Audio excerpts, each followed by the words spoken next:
It sounded like that you had a lot of different things on your mind or heart that we could explore. What's the one at the forefront currently?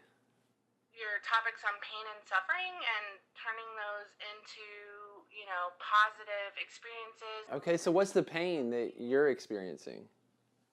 Well, I have a autoimmune disorder called lupus. Okay. So basically, my body kind of attacks itself. When did that start, or when were when were you first aware of this? And do you believe there's a metaphysical source of this? I'm curious. Do you have any personal theories about where this autoimmune disorder or diagnosis, like why or where it came from? I don't know.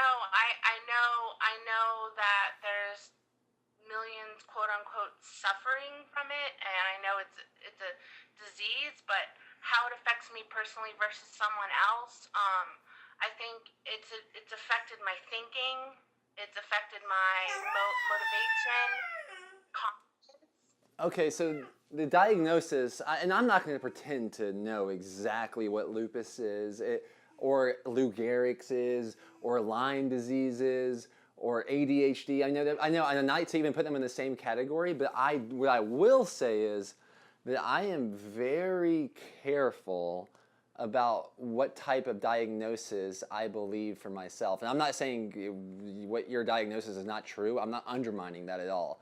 What I am realizing is powerful is when a medical doctor diagnoses someone with a disorder or a disease and the power of placebo, and how someone that seemingly was doing very well, healthy, goes for a checkup and they're diagnosed with something, and how that can shift everything. And there's a great book on this. One of my favorite books on this topic is The Power of Placebo from Dr. Joe Dispenza. There's actually a few books on this topic combined that I think can really be revealing, and that would be You Are the Placebo, that would be Virus of the Mind. And even, I haven't read this book, but my wife is so dialed in, The Medical Medium.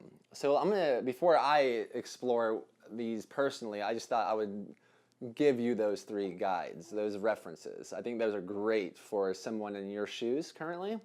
I think the way you're going to be treated is based on how you're treating yourself, because I honestly don't know many people that know exactly what lupus is, or it seems like one of those diagnoses that has a lot of mystery behind it. And autoimmune disorders are particularly intriguing and captivating because it's when the body starts fighting against itself for some reason. And what I want to say about this, I'm going to tell a metaphor. One of my friends that does a lot of high-end life coaching, he once came up to me and almost had a confession, like, Daniel, here I am getting all these people to speak from their heart, and in the meantime, I think that's what I just want for myself.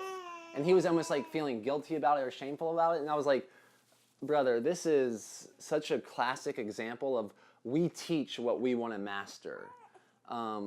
The best way of learning is leading, and I want to remind you that your challenges through this experience, there's nothing wrong with you. Regardless of what any doctor tells you, there's nothing wrong with you. And if you have these challenges or these opportunities to explore what being diagnosed with lupus means to you, and how you overcome that, or how you accept that, or however you navigate it, that I believe is a very valuable path, not only for you, but for everyone that's in your lives, and people that might not even be in your life. That you going through this journey, I think, is where your treasure will be unveiled.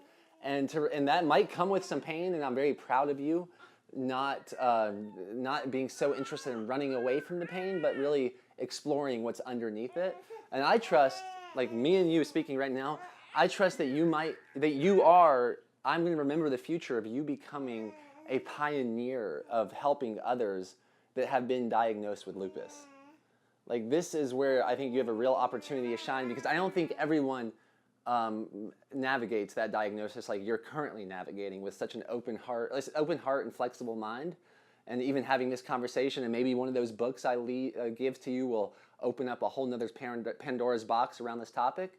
So I want to just give you like a virtual hug and a pat on the back, and not necessarily keep seeking, because I think you have it. Like you're good, and your ability to not be in denial about what's happening, but more looking into it, I think is going to unlock a lot of treasures for you and the planet. And yeah, I would really start putting that diagnosis in the past, and really remember your healing. Remember overcoming any kind of autoimmune disorder. Remember that was a thing that you did face in the past, but now you're on the path of letting that go. You're shedding the skin of who you no longer are, and that might be uncomfortable, and it is very inspirational. It's very inspirational for a lot of people. And I would almost encourage you to share your story about this. Like, bring more light to this mysterious diagnosis. You're breaking normal with this. And you can be the enigma, that you are the enigma. We are, like you said, that everyone reacts differently to that disease. Everyone reacts differently to everything. Everyone reacts differently to cancer. Everyone reacts differently to health. Everyone reacts differently to money. Everyone reacts differently with, like, we can all have the same cards dealt to us, and we might all play them very differently. That's the mystery of life. And I want to encourage you to keep breaking normal and make this a mystery, and remember the future of you illuminating this lupus and whatever else it is in a whole new weird way that's wonderfully emancipating for people around the world. Run, guan, guan, guan. Run, guan, guan, guan. Run, guan, guan.